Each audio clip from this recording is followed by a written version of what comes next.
Hoxha është ma sevap me falë sabahin me gru në shtëpi, apo me shku në xhami me xhamat? Namazin në xhami është ma i vlefshëm se në shtëpi për 25 apo 27 herë më tepër.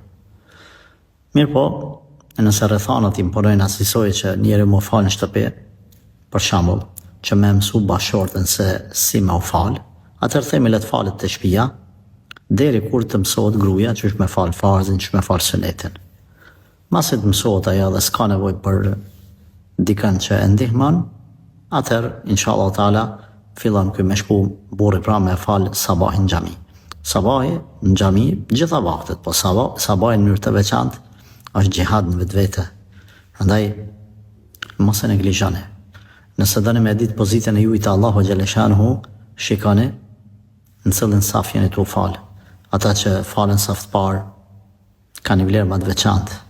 Ata që falin namazin e sabahit në xhami edhe në safin e parë, hala kanë pozitë më të veçantë.